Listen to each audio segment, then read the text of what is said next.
Well, what's going on, guys? My name is Julian Young. I am the founder of Blockchain Brief, where every episode we are bringing you innovators and founders in the blockchain and crypto space.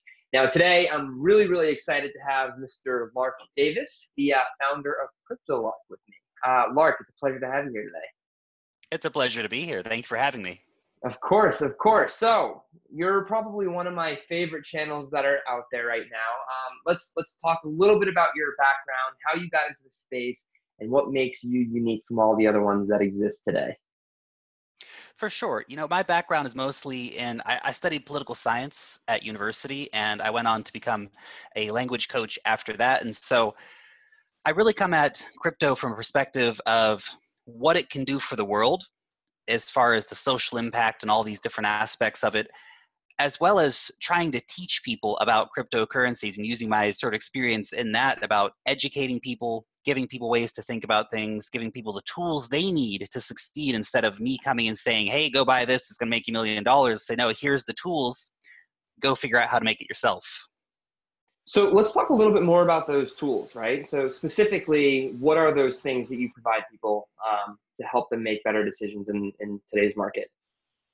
Yeah, absolutely. A lot of the stuff that I do is really trying to give as unbiased reviews as possible and showing people how to look at things, how to think about things, how to look at a project and, you know, find the information that's the key information to find on any given project. And that can be really tough for people who are just getting into the space and don't really know what to look for, don't know how to analyze projects. And so to give these kind of unbiased reviews on projects, teach people what sort of the negative aspects are you might want to look for in a project, just to, you know, to try and keep it real and understand what it is you're actually getting involved in.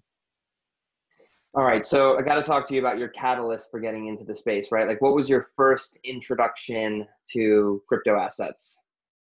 Yeah, absolutely. The first introduction really, I mean, obviously I've been following Bitcoin for a long time, but one of my first real forays into cryptocurrencies was through Steemit.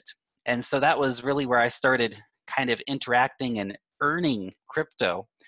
And so that was around the same time that I was buying my first Bitcoin and things like this. And so, but really it was Steemit for me that kind of was that catalyst and the push into the cryptocurrency sphere overall. And it kind of made me realize, wow, there's all this decentralized media and you can actually earn for sharing content and all these things. And then it just, you know, opens up this whole world that I knew had been there, but I hadn't taken that full plunge in yet. Got it. And so is Crypto Lark something that's now full-time for you, or do you do anything else other than this? Well, this is my full-time at the moment. We also have a side project going which is going to become much more mainstream in the future, where we're doing nut cheese. That's a whole different thing outside of cryptocurrencies. But yeah, as far as the Crypto Lark, that is the full-time job for me at the moment. So I'm really lucky to feel that I can do my hobby and get paid for it. So two follow-up questions on that. One, are we going to put nut cheese on the blockchain? And two, do your parents understand what you're doing? Do your fiance? Do they get this space? Well, one, nut cheese does not need blockchain at this point, but there's actually there's so many interesting ways that blockchain could be incorporated with that business model. We could talk about supply chain and shipping and all these different things, but we don't need to create that. Other people already have, if we do want to utilize blockchain somehow in the business, and of course, accept cryptocurrencies when we get rolling.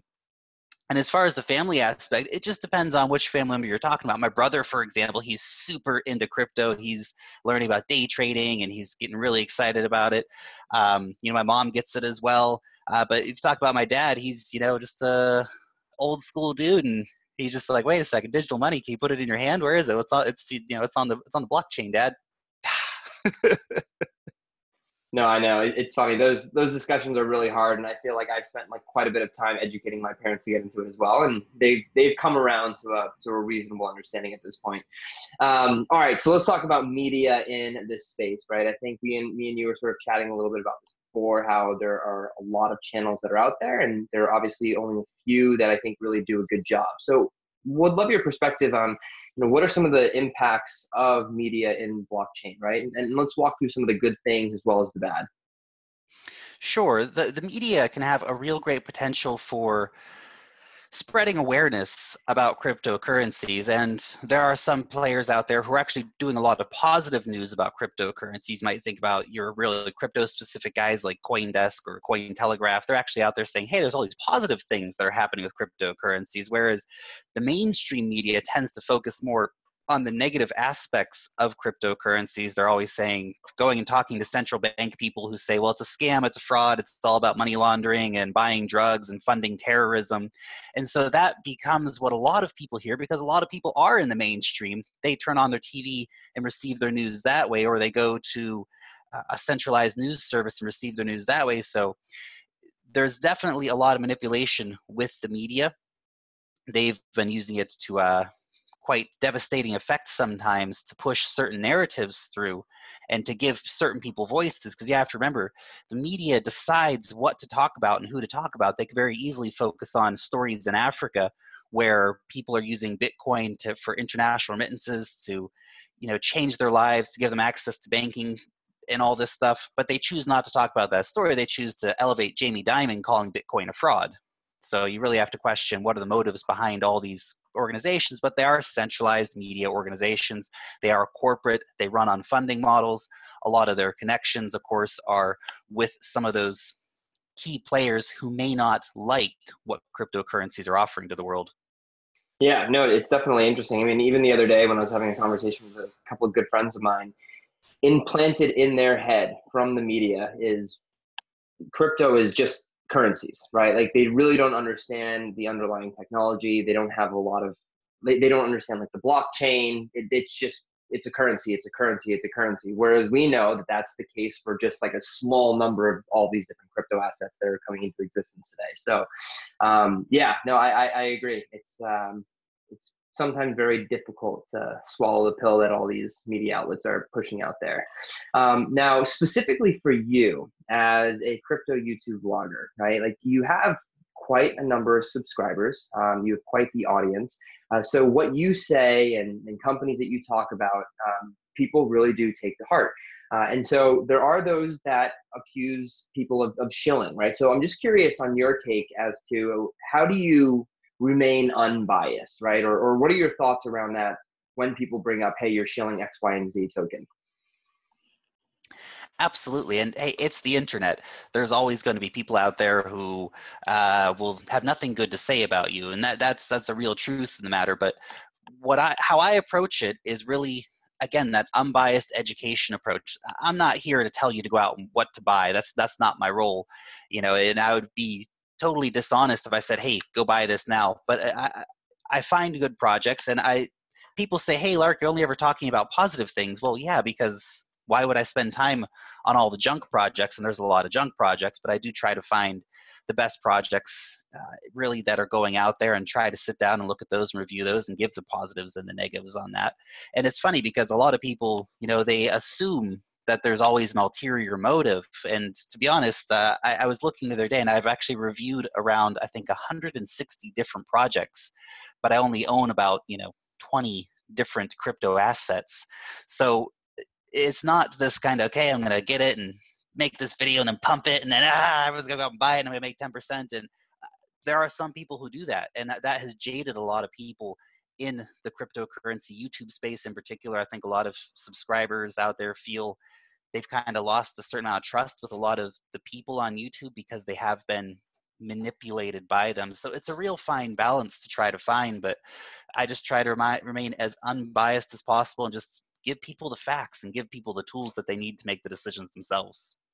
Sure. And so how do you identify companies, right? Like, so talk a little bit about your trading philosophy or your investment philosophy. Again, it's not investment advice to anyone that's listening or watching, but just would love to hear a little bit more about that.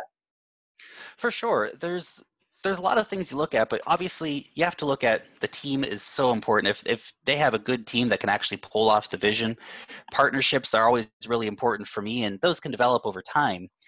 The idea, is it something that I think is actually going to be really useful in the market? Is this something that the market's going to respond to and people are really going to want? And so you see so many different projects out there, and then you see some that are just absolute gems.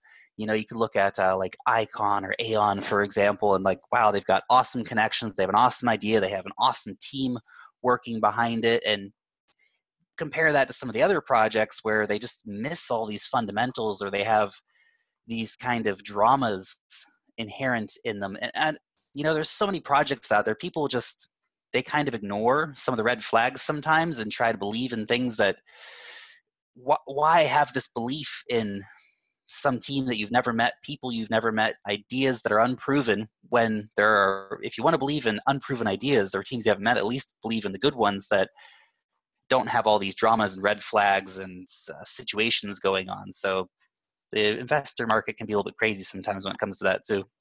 Sure. Yeah. So let's talk about some projects that you like now, right? What are some things that you're looking at?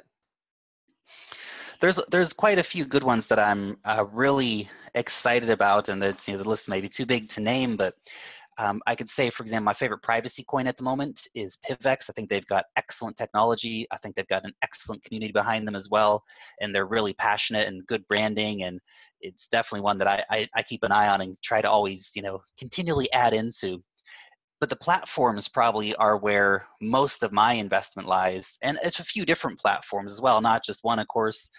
It's Quantum, it's Icon, it's Neo, it's Cardano, really actually a lot heavily into the Ethereum competitors. Not to say Ethereum's done and dusted like some people might think, but without a doubt, those competitors are going to start slowly eating away at Ethereum's market share. Fantastic stuff. And then, so Lark, before we sign off here, tell us a little bit more about what we can expect in the future for the Crypto Lark channel.